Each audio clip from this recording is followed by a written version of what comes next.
नमस्कार दोस्तों। सोना और चांदी क्यों? दोस्तों, जब भी हम निवेश की बात करते हैं तो दो मेटल्स हमेशा सामने आते हैं, सोना और चांदी। सोना हमें याद दिलाता है स्थिरता और परंपरा की, जैसे शादी, त्योहार और संकट के समय की सबसे बड़ी सुरक्षा। वही चांदी है, थोड़ी अस्थिर यानी थोड़ा वोलेटाइल लेकिन तेज दौड़ने वाली गाड़ी। कभी इंडस्ट्रियल डिमांड से आसमान छू लेती है तो कभी गिर भी जाती है। सोना एक वेल्थ प्रिजर्वर है, चांदी एक वेल्थ मल्टीप्लायर है। तो सवाल है, निवेशक क्या चुने, स्टेबिलिटी या ग्रोथ? पिछले 25 साल के रिकॉर्ड की बात करें तो अगर आपने 25 साल पहले सोने में निवेश किया होता, आपको करीब 12.6% का एनुअल रिटर्न मिलता।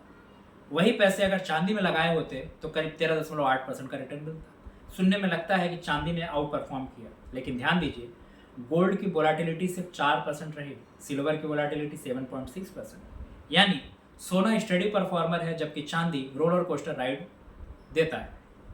शॉर्ट टर्म में सिल्वर से बड़े गेन्स मिल सकते हैं, लेकिन गिरावट भी उतनी ही तेज होती है।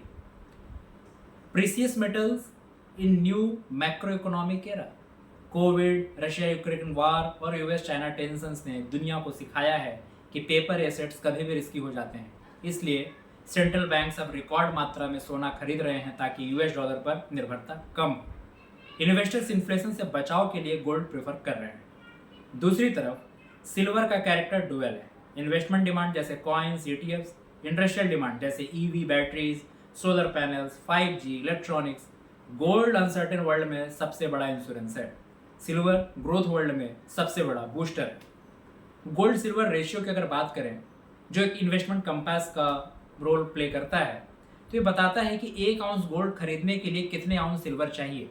अगर रेशियो हाई है यानी 80 से 100% के बीच तो सिल्वर अंडर वैल्यूड है।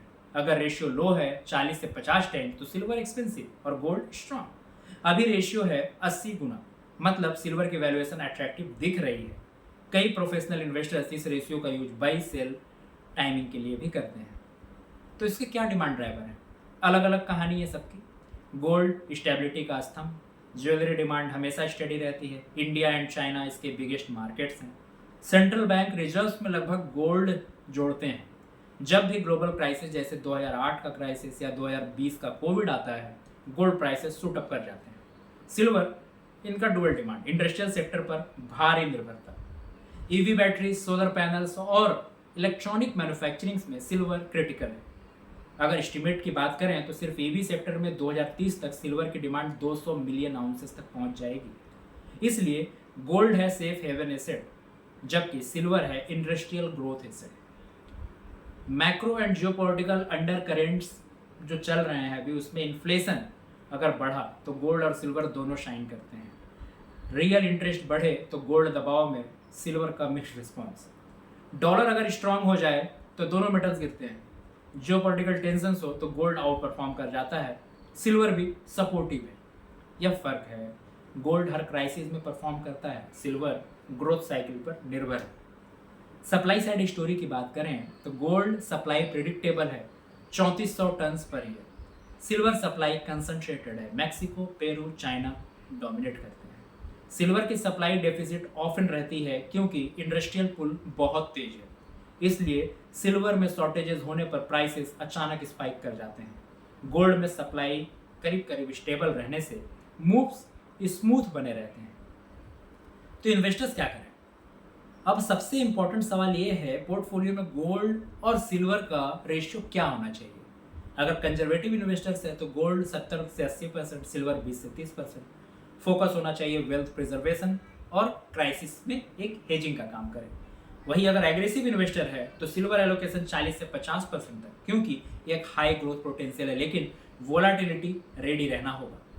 बैलेंस्ड अप्रोच तो गोल्ड 60%, सिल्वर 40%, यानी स्टेबिलिटी प्लस ग्रोथ का सही miss. Central bank gold prefer करते हैं, लेकिन रिटेल इन्वेस्टर्स टैक्टिकल तरीके से सिल्वर से बड़ा फायदा कमा सकते हैं। तो कौन बेहतर है? गोल्ड टाइमलेस सेफ हेवन है, इन्फ्लेशन, करेंसी रिस्क और जियोपॉलिटिक्स से बचाता है। सिल्वर ज़्यादा रिस्की है, लेकिन ईवी, रिन्यूएबल्स और इंडस्ट्रियल ग्रोथ से इसका फ्यूचर बहुत ब्राइट है। आइडियल इन्वेस्टर्स को दोनों चाहिए, लेकिन रेशियो डिपेंड करता है आपके रिस्क एपेटाइट पे। अगर आप रिस्क एवर्स हैं तो गोल्ड बेस्ट है, अगर आप ग्रोथ चेजर हैं तो सिल्वर में बड़ा अपसाइड दिखता है। गोल्ड वर्सेस सिल्वर कोई आइदर और चॉइस नहीं है, बल्कि हाउ मच ऑफ इच इस सवाल है। गोल्ड मतलब इंश्योरेंस पॉलिसी, सिल्वर मतलब lottery ticket with real industrial banking. अगले 5 से 10 साल में ईवी रिवोल्यूशन और रिन्यूएबल पुश सिल्वर को बड़ा विनर बना सकते हैं, लेकिन किसी भी ग्लोबल क्राइसिस में गोल्ड अनबिटेबल रहेगा। सबसे सही मिक्स लॉन्ग टर्म पोर्टफोलियो में गोल्ड कोर होल्डिंग और सिल्वर टैक्टिकल ग्रोथ एलोकेशन होना चाहिए। मिलते हैं अगले वीडियो में किसी और एनालिटिकल वीडियो के साथ, तब तक के लिए धन्यवाद।